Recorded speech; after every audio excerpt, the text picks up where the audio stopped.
Siri, can you fetch my government ID? I found your Aadhaar card in your photos. This is the all-new Siri, guys, and it fundamentally changes Apple Intelligence. So I've been running iOS 27 beta for the past several days now, and this is one of the most stable piece of beta software that I've ever tried. Out of all the features in this new update, I think Siri has been the most standout and surprising one. Obviously, this is all just Gemini underneath, but let me show you. Do you remember where I visited in April 2025?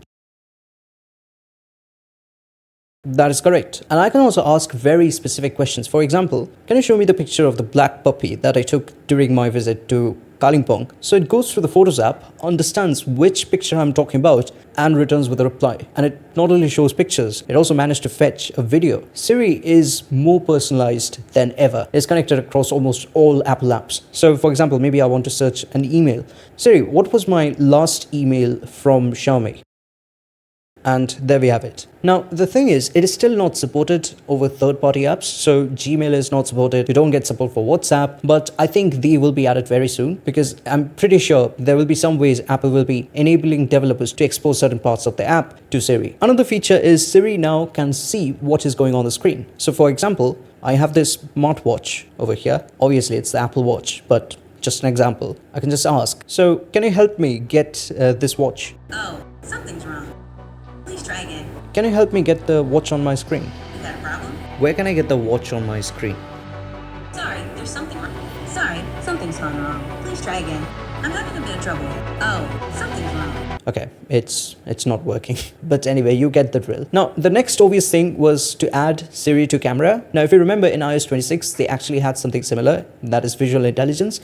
And this is basically an upgraded version of that. Because if you compare side by side with the iOS 26 visual intelligence, you'll see that how barebone and basic it was. Now it is way more informative. And you get direct access to it inside the camera app. So it gets a separate, dedicated Siri button, very similar to what you get on Android phones. Okay, remember when I said that this AI update is something very fundamental. Let's talk about the keyboard, because obviously you get the Siri logo and we're going to talk about that later. But there's also grammar correction, and it's very handy. Next, we have got some major updates, like really big updates in the Photos app. We finally have got a good cleanup feature from Apple, because previously Apple received a lot of backlash regarding this feature. Almost all budget Samsung phones did it better than the iPhone. So it was pretty much the floor that Apple had set in the market. And I don't mean it as a compliment. But finally, it's fixed. So I'll just do a side-by-side comparison with the iOS 26 and 27. So we have got the iPhone 16 on the left, which is running iOS 27, and iPhone 17 on the right, which is running iOS 26.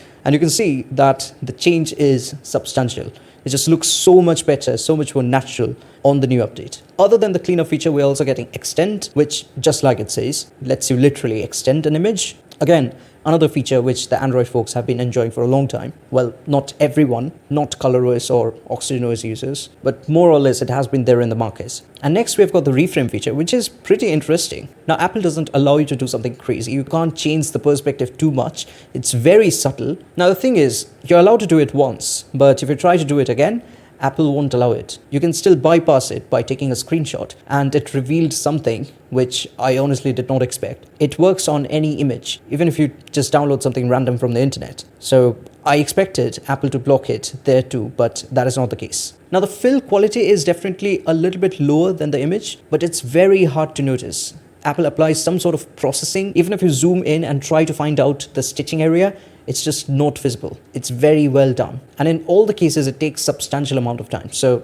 yeah, that is there. Next, I want to talk about the Notes app, and there is a little bit of misunderstanding over here. So if you look at the iOS 26 version of the Notes app, there are just so many writing tools, right? But in iOS 27, they're all removed. You only get two options, that is proofread and rewrite. But that is actually not the case. So now it brings us to the Siri logo, which allows you to do anything you feel like with a prompt. I have written this email and I want to make it sound a little bit different. I can just put a prompt for Siri to do it and it does it for me. Or my favorite feature, the tables, like I always have mentioned in iOS 26, I can also get the same thing over here. So for example, maybe just add a few events chronologically to make it more believable what happened with the homework. And look at that. Now, there are some other boring features like you would expect. So we have got live web info. Then there's the standalone Siri app, which is now more like an AI chat app like ChatGPT, Gemini, or Claude. You also get reply suggestions in messages and emails. Oh, and there's a very interesting feature.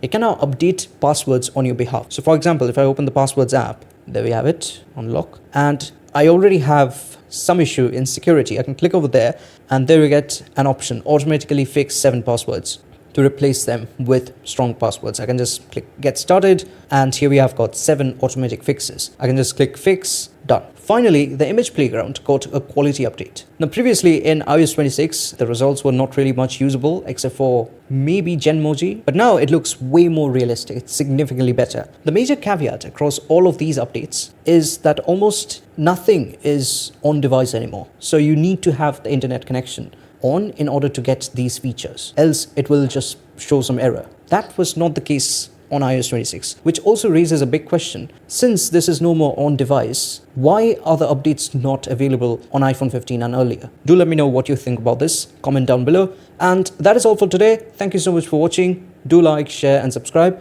I'm also linking my Instagram account down below. Do check it out from there. I've also started posting some reels. That's all. See you over there.